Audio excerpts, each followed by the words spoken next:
Good evening. Welcome back, everybody, to another episode of In the Round with Andrew, Taylor, and Lee. Hey, Lee, it's season 3, man. We made it this far. Welcome to a new season of In the Round. It's good to be here. Oh, absolutely. It's good to be heard. Absolutely. I just want to thank everybody. Over 83 cities and 14 countries, this show has been heard. So we really appreciate you tuning in and listening in. And season 3 is really special because we made a promise to you last season that we are going to have a guest on every new episode of season 3. And what better way to... Lee just gave me the oh shit face. Like, oh my God, what? I hear about this. But today we have a very, very special guest on with us today. He is from Waco, Texas. Tom Rokas, are you out there? Yes, I am. Oh, man. All right. Hey, he's here. He's with us. The wonder of Waco. Yes. How are things going in Waco, Tom? You know, everything's fine. Thanks, guys, for having me, and looking forward to this. Yeah, absolutely. No, this is great. You are officially our first guest on In the Round. So, no pressure, man. On season 3. Yeah, just kidding. So... we start drilling really deep into some really psychological issues get here, all man. political and stuff, you know. You're gonna feel bad when you leave. No, absolutely. We are a fun show, and everybody that's been listening to this, if it's your first time listening, we don't do politics. We don't do any seriousness. It's all fun and good nature, and usually about entertainment, music, movies, anything like that. So. We're gonna pop culture. Yeah, exactly. So we're going to jump right into it, man. We haven't done this because our last episode was a spotlight episode for Eddie Van Halen, rest in peace, who unfortunately passed at the time.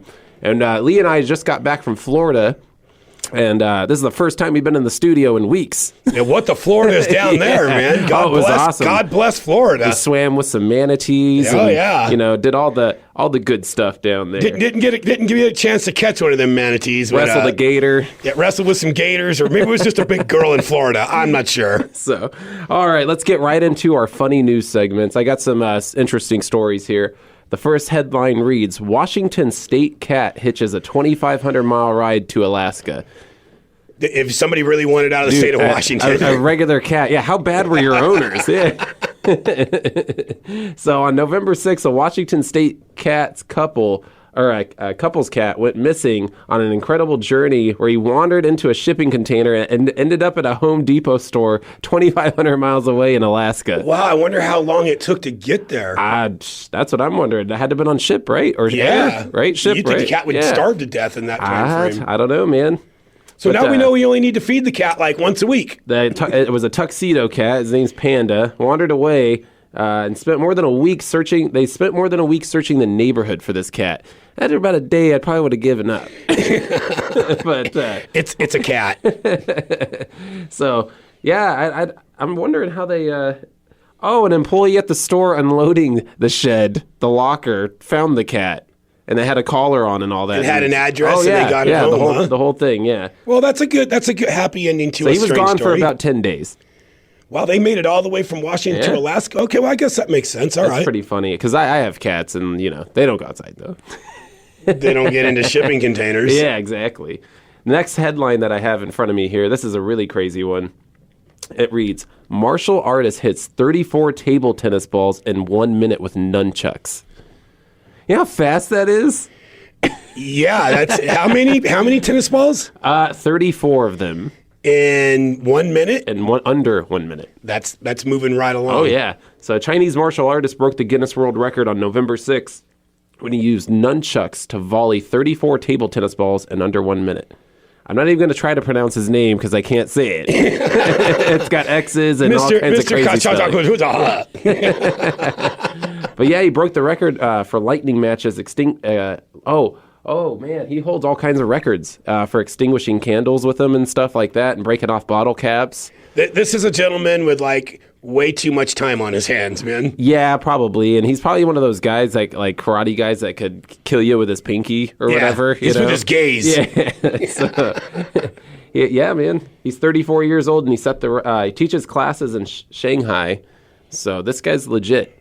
Oh, yeah. Well, they study karate for 12 hours, and then for the other 12 hours, they do math. Yeah. Hey. Ooh, not so PC.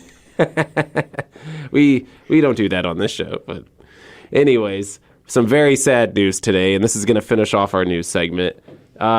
First off, actually kind of double sad news because we didn't get to announce this because we were in Florida on vacation, but Sean Connery has died. 007 James Bond. Only in physical body did he die. Oh, in man, spirit, we used to have him on the show. He was our neighbor. He came by. Yeah, we're going to miss Sean, man. That sucks. But the true 007 Well, the James first Bond. one. So, to me, yeah. If you think of James Bond, it's Sean Connery. I look at it like the conspiracy theorists kind of look at it. The James Bond isn't a person. James Bond is a number. Yeah. So but the writers claim that's not true. I don't know, man. But They to each their own, Well, but, they say like each James Bond is issued the 007 in the James Bond name. Correct. Yeah. I don't know. So, what are your thoughts? Yeah.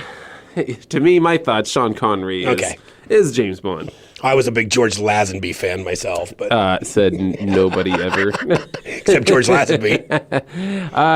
In other sad news, they always go in threes. It was Eddie Van Halen, Sean Connery, and now this guy. Well, normally they do, but in 2020, it's bad. It's just been terrible. But today, Sunday morning, Jeopardy host Alex Trebek has died at age 80. Yeah, he's been very sick. sad news. I've watched that man for many years as the host of Jeopardy at home. He died after a long battle with pancreatic cancer, and 80 years old, man. He made it a long time. Yeah, and he's been sick quite a while too. Yeah, so like I said, our thoughts and prayers go out to the family and fans. The chairman and CEO of Sony Pictures came out and released a statement saying, "Today we lost a legend and a beloved member of the Sony Pictures family." Yeah. So I'm assuming they own the show. Yeah, I'm curious to see how that progresses forward. So rest in peace, Alex. Absolutely. Moving on. Final Jeopardy. Yeah, right. To make it a true daily double. Yeah. But moving on to our next segment, we didn't get to do this either last show. When we do those spotlight episodes, we take all the other fun bits out of the show. Yeah, they get kind of condensed. Yeah, so we're going right into just the facts now. And I got some really interesting ones today, some really funny ones too. So first one, it involves Netflix. I'm sure a lot of people out there listening are Netflix subscribers. Tommy, are you a Netflix guy? Yes. All right. Absolutely. Yeah. The best show, Breaking Bad. Oh, all right. Yeah. There you Breaking go. Bad. The meth makers in New Mexico, right? That show was really crazy, man. But this one pertains to Netflix. So in 2014, Netflix spent $0 on marketing for its DVD rental business, but over 6 million people still used it. Is that the ones that deliver to your house? Yeah, so you can still get on Netflix and order DVDs. Yeah, I didn't even know they and they'll still did deliver that. the physical copy to you. So being as we have a Netflix account, do we qualify for the home delivery? Do you have to add on? You have to actually get onto Netflix on a desktop. So it's not added. Okay, I've never done it. But that was in 2014. They spent no money on that. That's just pure profit. In 2014? Yeah. 6 million people. Wow. Yeah. It's pretty amazing. Next fact that I have here. In China in 2013, scientists were able to grow a human tooth from scratch using stem cells taken from urine. Ew. Yeah, isn't that kind of weird? Oh, yeah. It's just, I thought that was kind of crazy. Yeah, well, they do that kind of stuff. I saw a thing a while back where they're actually starting to they've been doing it for quite a while where they can grow organs and Dude, you know what else I saw? that. I saw a video coming out of China. I'm not sure which part, but they made lettuce and it was like the way they made it, everything was out of this liquid. Like, I don't know how they did it. They formed it and all that. A whole head of lettuce. It was crazy. Huh. Out of liquid. Like it was all green liquid. Did anybody eat it? Oh, yeah. No, it looked like real lettuce. So they're genetically making food. It's synthetic, yeah. Synthetically making It's kind of food. crazy. Like that's how the future goes. That's pretty wild. Scary. So, next fact I got in front of me. And I don't know. Sometimes I feel like somebody's pulling my lariat on this one because it says shoe shops used to use x-ray machines to measure shoe sizes in the 1940s before the risk of x-rays were fully understood.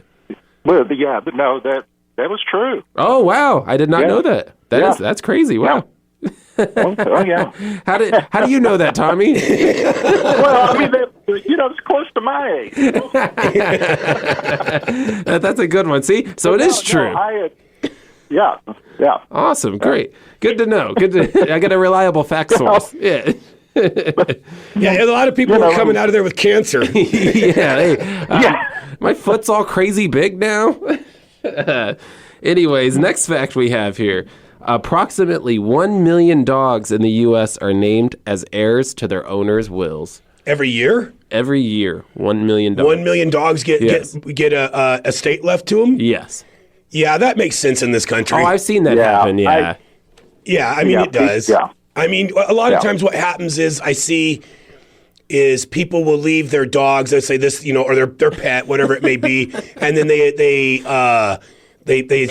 name a charity. executor. Yeah. Oh, yeah. An executor gotcha, saying, hey, because it was the guy from The Simpsons I saw the story about, Sam Simeon. Sam Simon, yeah. That was his name? How'd you say it? Sam Simon. Yeah, Sam That's why Simon. I said it, yeah. Had some crazy ass dog he left to a trainer, but didn't leave any means of pay. And the dog was costing like $10,000 a month. Oh, man. Yeah, I saw a story. It was like some crazy ass dog, and it was like, okay. You gotta get yourself a dog with some frame damage, from the pound or whatever. Yeah, $10,000 a month. You guys bought a used dog? That's kind of crazy. So that was an interesting one. I've heard that with cats and stuff before too. Like, how are they supposed to enjoy the money, man?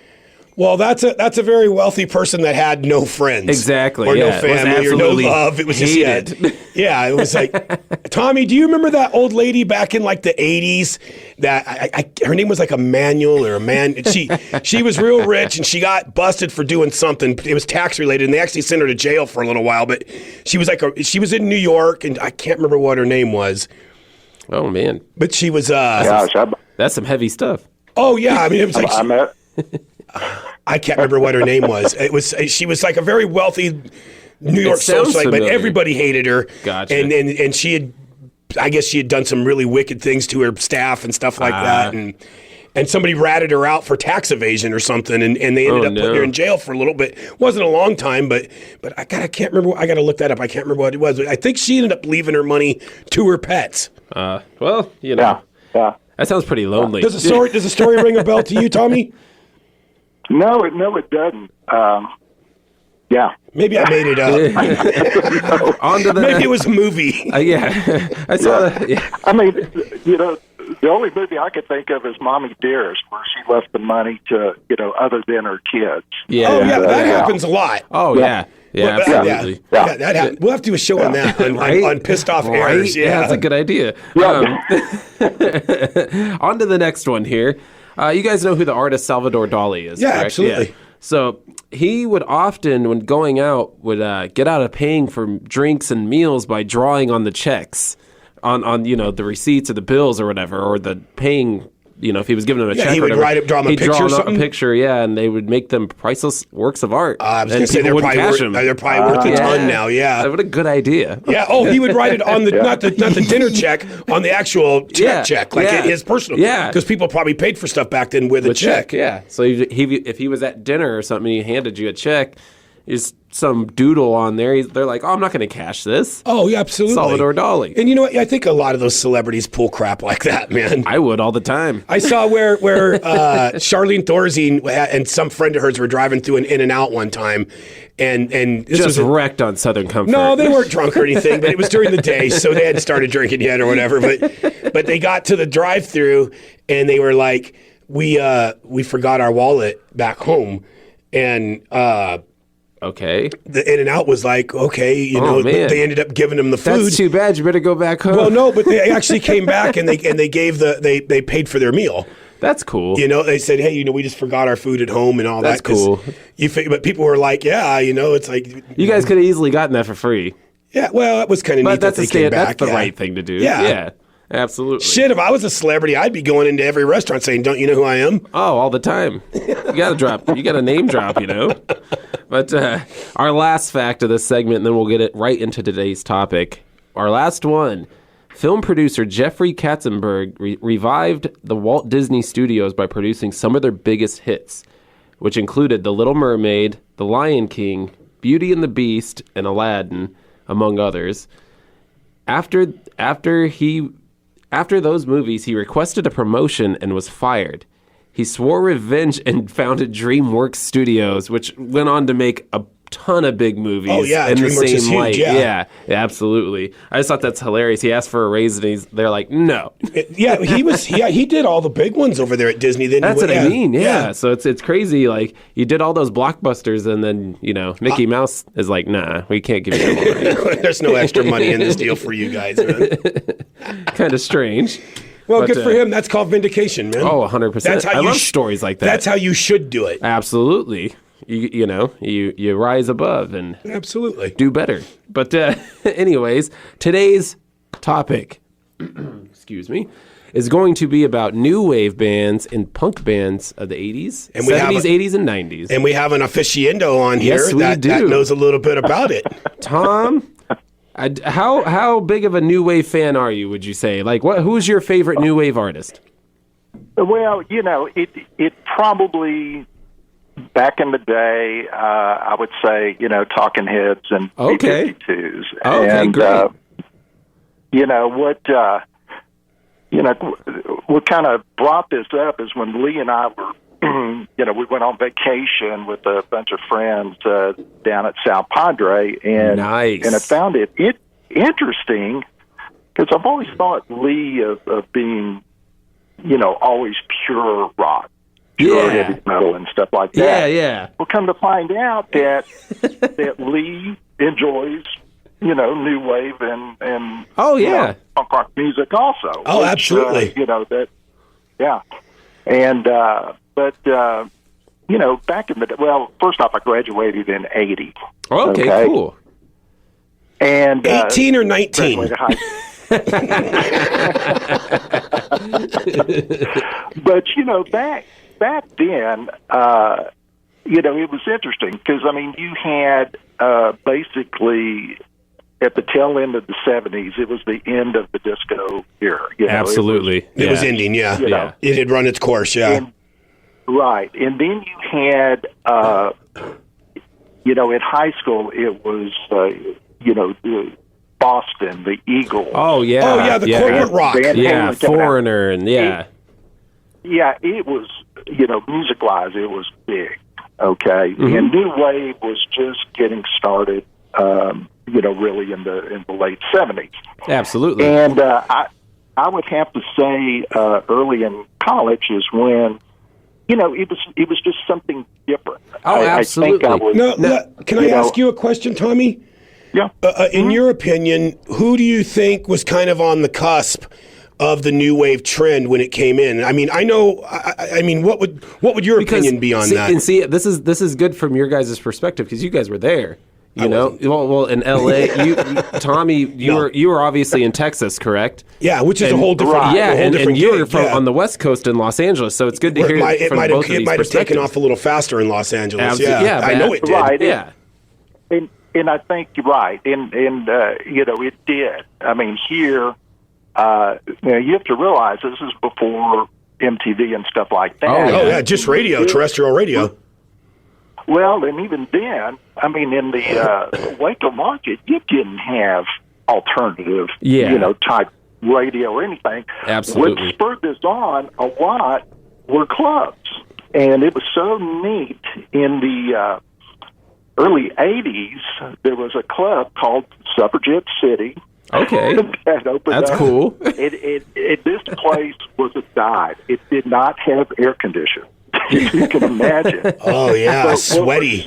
What was so cool about it is that they would bring in the Texas punk rock bands like the Skunks, D-Day, and stuff like that. Nice. And then if no bands were playing, they would play, groups, throw on an album with the Dead Kennedys. And Oh, man. Oh, you're preaching the gospel to me. B-52s and stuff like that.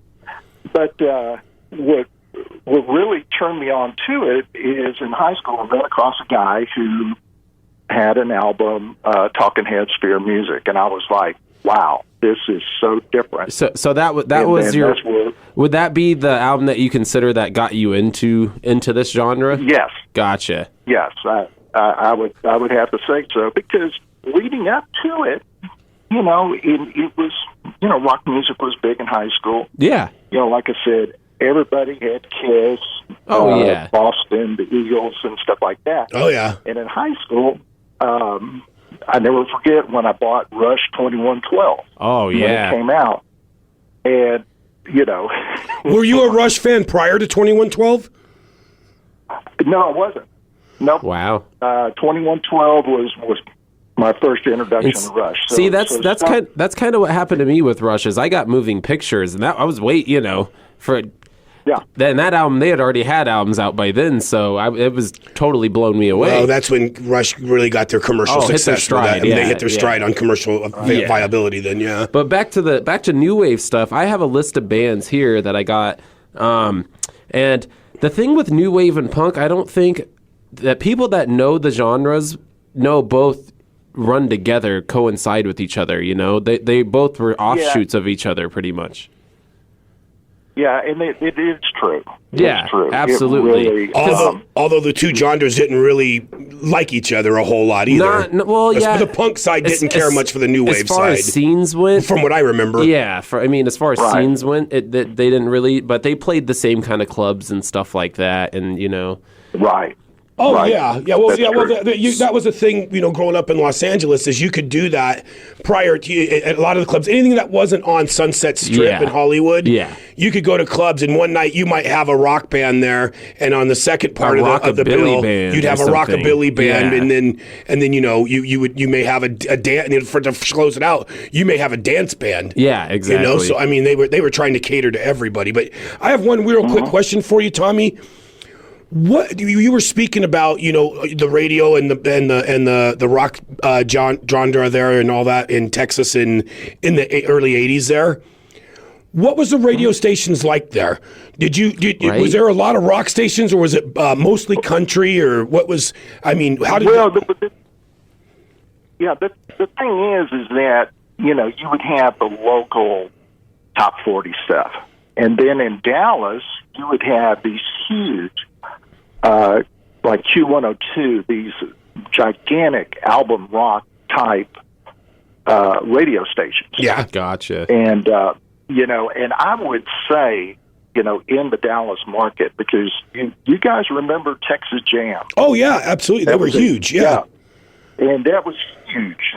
So the rock scene, in the Dallas area was.